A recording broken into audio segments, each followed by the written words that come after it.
বন্ধুরা এরা দুজন যখন ইন্টারভিউ দিতে যাচ্ছিল তখনই এই লোকটি একটি সোনার চেন নিচে ফেলে দিয়ে বলে, ম্যাডাম আপনার চেন নিচে পড়ে গেছে। তখন এই মেয়েটি বলে, এতগুলো সোনার চেন, আমার তো মনে হচ্ছে এই বুড়োটি জানে না যে এটা আসল সোনার চেন। এরপর সে এদিক সেদিক দেখে এই চেনটি তুলে নেয় আর তাকে বলে, হ্যাঁ কাকু এটা আমারই চেন, এটা ভুল করে ব্যাগ থেকে পড়ে গেছে হয়তো। এরপর যে ইন্টারভিউ দিতে চলে যায় তখন এই বুড়ো লোকটি এই ম্যাডামটি না এর ইশারা করে, তখন এই ম্যাডামটি তাদের দুজনের ফটোর মধ্যে কাটা চিহ্ন করে দেয়। এরপর এই লোকটি ইন্টারভিউ দিয়ে যাচ্ছিল তখন আবার সে অনেকগুলো টাকা নিচে ফেলে দেয় আর বলে, সাহেব আপনার টাকা পড়ে গেছে। তখন সে এতগুলো টাকা দেখে লোভে পড়ে যায় আর বলে, হ্যাঁ হ্যাঁ এটা আমারই টাকা। এরপর সে এই টাকাগুলো তুলে নিয়ে চলে যায়। তখন এই লোকটি ম্যাডামটিকে আবার না ইশারা করে তখন এই লোকটিরও ফটোর মধ্যে কাটা চিহ্ন করে দেয়। তারপর এই মেয়েটি ইন্টারভিউ দিতে যাচ্ছিল তখন আবার কিছু টাকা নিচে ফেলে দিয়ে বলল, মেম সাহেব আপনার টাকা পড়ে গেছে। তখন এই মেয়েটি বলছিল, এতগুলো টাকা এটা কার? এটা তো আমার টাকা না কাকু, আপনার হয়তো কোনো ভুল হয়েছে, এটা আমার টাকা না, আপনি এটা যার টাকা তাকে দিয়ে দিয়েন, এটা আপনি রাখুন। তখন সে বলল, না না ম্যাডাম আপনি রাখতে চাইলে রাখুন, আমি নিব না। তখন এই মেয়েটি বলল, কাকু এটা আমার টাকা না,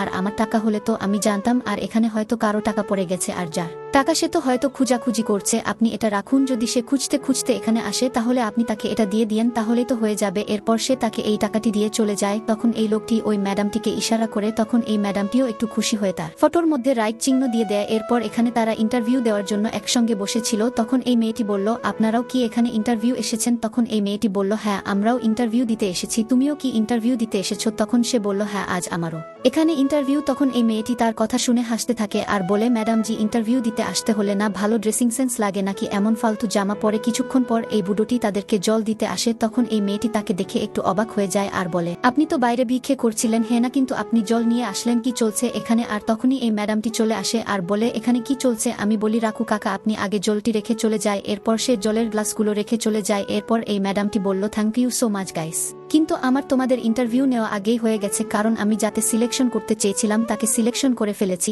আর তার নাম হলো কাবিয়া। তখন এই ছেলেটি বলল, ম্যাডাম এটা কোনো নিয়ান ইন্টারভিউ নেওয়ার আমাদের কি কোনো দাম নেই এই ডিগ্রি? তখন এই ম্যাডামটি বলল, দেখো তোমাদের ইন্টারভিউ বাইরেই নেওয়ার হয়ে গেছে, তোমাদের কি মনে হয় সে একটি ভিখারি? নিশ্চয় নয়, বরং সে আমার কোম্পানির পুরনো এমপ্লয়, আর তাকে এমনটা করতে আমিই বলেছিলাম, কারণ আমি দেখতে চেয়েছিলাম যারা আমার কোম্পানিতে ইন্টারভিউ আসছে তাদের বিহেভিয়ার কেমন, তাদের চরিত্র কেমন, কিন্তু এটা থেকে প্রমাণ হয়ে গেল তোমাদের বিহেভিয়ার কেমন, তার জন্য তোমরা এখান থেকে চলে যেতে পারো। আর রইল তোমাদের ডিগ্রির কথা, কি করবে? তোমার এই ডিগ্রির কি লাভ যে কিছু টাকা দেখেই মনে এত লোভ জাগলো? আর যদি আমি তোমাদের সিলেকশন করে দিতাম তাহলে তো তুমি আমার কোম্পানির শেয়ার বিক্রি করে দিতে, সুতরাং তোমাদের এখানে কোনো কাজ নেই, বের হয়ে যাও এখান থেকে। আর হ্যাঁ, যাওয়ার আগে বাইরে যে জিনিসগুলো নিয়েছো সেগুলো টেবিলের মধ্যে রেখে যাও। আর শেষে এই লয়াল মেয়েটিকে চাকরি দিয়ে দেয় না কোনো তার কাগজপত্র দেখে। তো বন্ধুরা এটা থেকে আমরা জানলাম পড়াশোনা করে বেশি বেশি নাম্বার পাওয়াটা বড় কথা নয়, বরং বড় কথা হলো কে কেমন শিক্ষা অর্জন করলো।